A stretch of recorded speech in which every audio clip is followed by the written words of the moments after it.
Friends, माई सेल्फ Soni. Welcome to my ambition education classes. जैसा कि आप लोगों को पता है कि डीएलएड सेकेंड सेमेस्टर का एग्जाम जल्द ही आने वाला है, इसीलिए मैं आप लोगों को चैप्टर वाइज क्वेश्चन लेकर आई हूँ। आइए मैं बताती हूँ।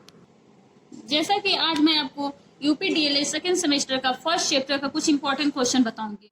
देखिए कि DElEd second semester lesson 1 first question है कि एक व्यापारी के पास 3 किस्म की दाल है। पहली 117 केजी, दूसरी 130 केजी और तीसरी 143 केजी। एक ही आकार की कम से कम कितने डिब्बों में सारी दाल बिना मिलावट के आ जाएंगी? पहले तो क्वेश्चन पढ़ लीजिए। पूछा है कि एक ही डिब्बे में बिना मिलावट के आ जाएंगी, तो इन तीनों का मैं मौसा निकालूंगी। मौसा अलग अलग निकाल दूंगी। इन तीनों का अलग अलग निकालने के बाद इसमें कॉमन फैक्टर देखते हैं, तीनों में कौन सा कॉमन है। तो देखिए, तीनों निकालने के बाद जो 13 है वो तीनों में आ रहा है, तो मतलब जो मेरा आंसर होगा यही मेरा आंसर होगा। तीनों में कॉमन है ना, इसीलिए मेरा जो आंसर होगा यही होगा। नेक्स्ट क्वेश्चन, वह बड़ी से बड़ी संख्या बताइए जिसमें 49, 59 और 109 को भाग देने पर क्रमशः 135 शेष बचे। तो पहले तो इस क्वेश्चन के लिए देखते हैं कि जो पूछा है 135 शेष बचे, जो क्वेश्चन दिया रहता है उसमें से इसको माइनस कर देते हैं। 49 में से 1 को माइनस करेंगे 48, 59 में से 3 को माइनस करेंगे 56, 109 में से 5 को माइनस करेंगे तो 104। उसके बाद माइनस करने के बाद इसका डिवाइड विधि या मल्टीप्लाई विधि से आप किसी से भी इसका एचसीएफ निकाल सकते हैं, वो भी बहुत ही ईजी तरीके से। देखिए, उसमें 56 का पहले मैंने 104 में किया, फिर मैंने इसमें एक बार में गया, फिर 56, फिर माइनस किया 48, फिर डिवाइड करने के बाद 56 यहाँ का ले लेते हैं, फिर 1 बार में गया, फिर 48, फिर इसको माइनस करेंगे 8, फिर 48, 6 बार में गया 48 कैंसिल हो गया, तो एक और तो है 58, फिर 8 यहाँ का लिखते हैं। अब 48 जो है कितने बार में जाए, 6 बार में। जो पूरी जो तीन मेरी नंबर है वो पूरी विभाजित हो जाती है, तो वही लास्ट में जो नंबर बचता है वही आंसर होता है। इसका जो लास्ट में जो नंबर है 8, मतलब इसी की वजह से मेरी पूरी जो नंबर है वो पूरी डिवाइड हो गई है, तो 8 इसका आंसर होगा। नेक्स्ट क्वेश्चन है कि वह बड़ी से बड़ी संख्या बताइए जिसमें 125 और 94 में भाग देने पर क्रमशः 1 शेष बचे। तो वही प्रोसेस है कि 125 में से पहले 1 को मैं माइनस करूंगी तो 124, 94 में से 1 को माइनस करूंगी तो 93, फिर इसका मैं डिवाइड मेथड से एचसीएफ निकाल दी हूँ, एचसीएफ निकाल दूंगी। एचसीएफ निकालने के लिए मैं 93 और 125 का पहले डिवाइड मेथड से निकाल रही हूँ। आप जानते ही हैं कि पहले 1 बार में जाएगा तो इसमें से माइनस करेंगे तो 31, फिर 31 का फिर ये वाला 93 यहाँ लिख देंगे, फिर 3 बार में पूरा कैंसिल हो गया। तो जो संख्या पूरी कैंसिल कर दिए तो वही उसकी आंसर हो जाए। 31 जो है वो पूरी इसको भाग देने पर पूरी कट गई है, तो इसका जो आंसर होगा 31 होगा। नेक्स्ट क्वेश्चन है कि संख्या 4, 6, 7, 8, 10 के गुणज बताइए। गुणज का मतलब आपको बहुत ईजी तरह से, गुणज का मतलब होता है मल्टीप्लाई। अगर किसी भी संख्या का गुणज पूछे तो सबसे पहले हम उसका मल्टीप्लाई निकालते हैं। जैसे पूछा है 4 का गुणज, तो 4 का गुणज के लिए देखिए 4 का टेबल पढ़ते जाते हैं जहां तक हो सके। 4 1 जा 1, 4 2 जा 8, 4 3 जा 12, 4 4 जा 16, 4 5 जा 20, वैसे ही डॉट लास्ट तक जाएगा। फिर 6 का भी ऐसे 6 1 जा 1, 6 2 जा 12, 6 3 जा 18, 6 4 जा 24, 6 5 जा 30। ऐसे ही 7 का, 8 का, 10 का ऐसे ही गुणज निकाले। मल्टीप्लाई होता है गुणज का मतलब। नेक्स्ट क्वेश्चन है वह छोटी से छोटी संख्या बताइए जिसमें यदि 3 जोड़ दे तो योगफल 36, 30 और 50 से अलग अलग पूरा विभाजित हो जाए।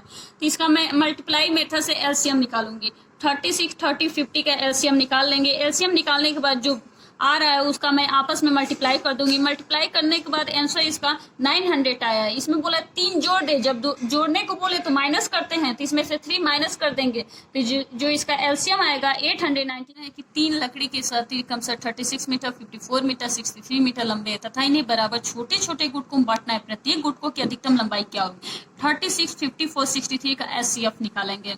देखिए, मैंने डिवाइड मेथड से निकाला है। पहले इन दोनों का निकालेंगे, जो बड़े हैं उन दोनों को एक साथ लेंगे, तो 54 और 63 लिखे तो 1 बार बन जाएगा, तो 63 में से 54 जाएगा 9। फिर मैंने ऐसे किया, फिर इसको 54 वाले को यहाँ लिख देंगे, फिर ये 6 बार में जाएगा, पूरी डिवाइड हो जाएगी।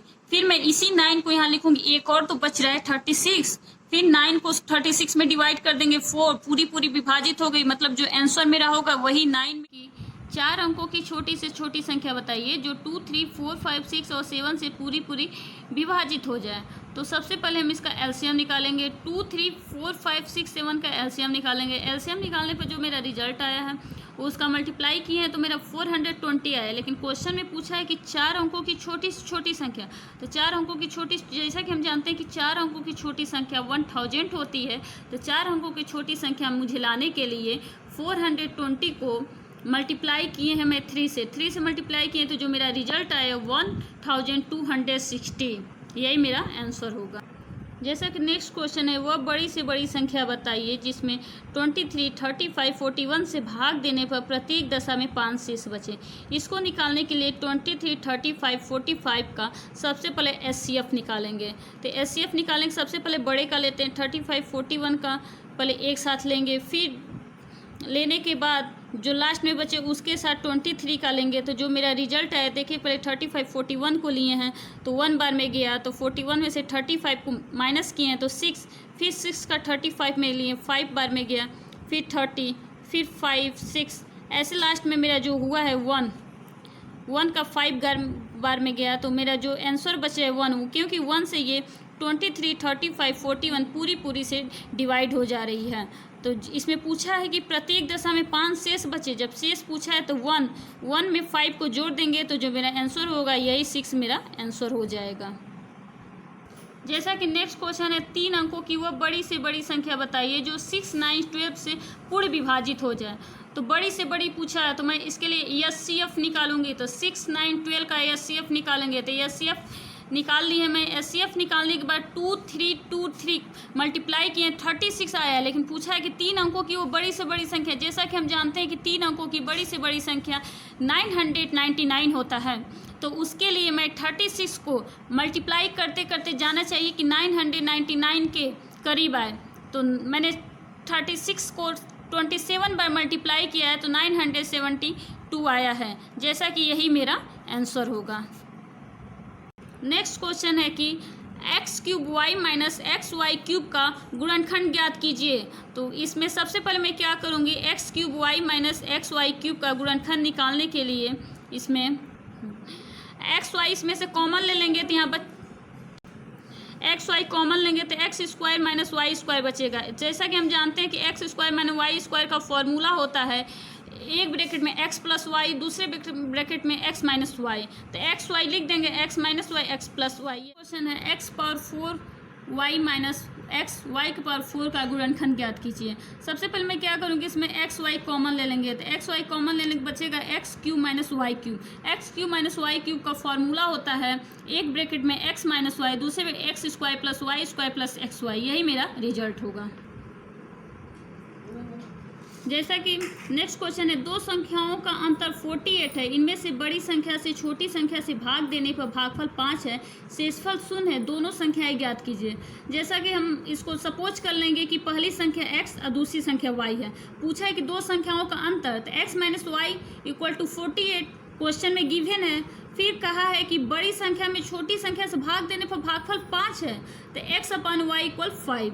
तो इसको हम x equal 5y cross multiply, इसको इक्वेशन फर्स्ट मान लिए हैं। तो x का मान इक्वेशन 1 से, तो x की जगह क्या रखेंगे 5y, तो 5y माइनस वाई इक्वल 48, तो 4y इक्वल 48, तो y इक्वल 48 अपॉन 4, तो y इक्वल 4।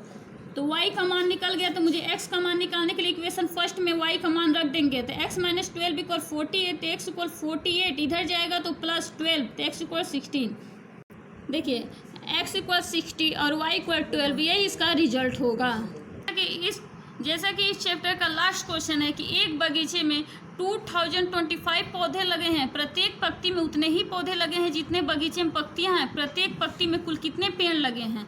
तो इसको निकालने के लिए सबसे पहले कि हम जानेंगे कि सपोज कुल पंक्ति बराबर x तथा कुल कॉलम बराबर x। तो अकॉर्डिंग टू क्वेश्चन पूछा है कि उतने प्रत्येक पंक्ति में उतने ही पौधे लगे हैं जितने बगीचे में पंक्तियां हैं।